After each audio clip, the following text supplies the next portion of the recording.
দেশনেত্রী বেগম খালেদা জিয়ার সারা বিশ্বে নেতৃত্বে দেশনেত্রী বেগম খালেদা জিয়ার উদাহরণ এক খালেদা জিয়াই মাত্র, তার কোনো উদাহরণ নাই।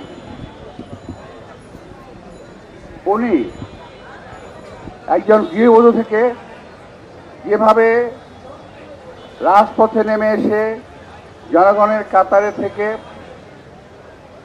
সকল মানুষকে সঙ্গে নিয়ে সংগ্রাম করে এই দেশটাকে, এই দলটাকে এগিয়ে নিয়ে গেছেন, এটা ভাষায় প্রকাশ করা যাবে না।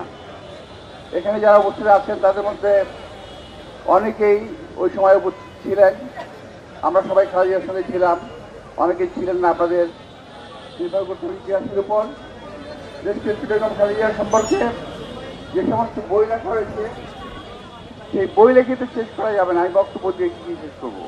আমি বক্তব্য দিয়ে ওনার বিরুদ্ধে ওনার পক্ষে কথা বলে শেষ করতে পারবো না। তবে দু একটি কথা আমি শুধু বলতে চাই ছোট্ট করে। বেগম খালেদা জিয়া যখন জেলে ছিলেন, আমাদের সপ্তাহে একবার ওনার সঙ্গে দেখা করার অনুমতি ছিল। আমরা ওনার সঙ্গে সপ্তাহে 15 দিনে একবার দেখা করার অনুমতি ছিল। আমরা ওনার সঙ্গে দেখা করতে গিয়েছি। আমরা দেখেছি অনেক কষ্টের মধ্যে ওনাকে যে অবস্থায় রেখে দেখা হয়েছিল, মানবেতর একটা অবস্থায় রাখা হয়েছিল। ওখানে সাধারণ মানুষ তো দূরের কথা, ওখানে গরু ছাগলও থাকতে পারে না, এমন অবস্থা ওনাকে রাখা হয়েছিল। আমরা চেষ্টা করেছি বাইরে থেকে ওনাকে যতটুকু সুবিধা দেওয়ার চেষ্টা করার, কিন্তু সেটা আমরা পারি নাই, ব্যর্থ হয়েছি। প্রিয় ভাইরা, এই অবস্থায় যখন ওনার সঙ্গে আমাদের কথা হতো, আমরা ওনার দৃঢ় মনোবল দেখেছি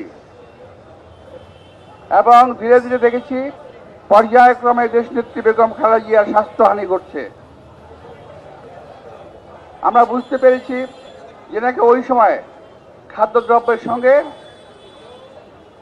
বোধহয় কোনো বিষাক্ত কোনো জিনিস মিশিয়ে দেওয়া হতো। আজকে আমি এই অনুষ্ঠান থেকে দেশনেত্রী বেগম খালেদা জিয়ার জেল জীবনে ওনার উপরে কতটুকু নিপীড়ন হয়েছে, কতটুকু অত্যাচার হয়েছে, কারা কারা এর সঙ্গে দায়ী, তাদের সকলের একটা বিচার করা উচিত বলে আমি বিশ্বাস করি এবং মনে করি, এবং বিচার হওয়া উচিত।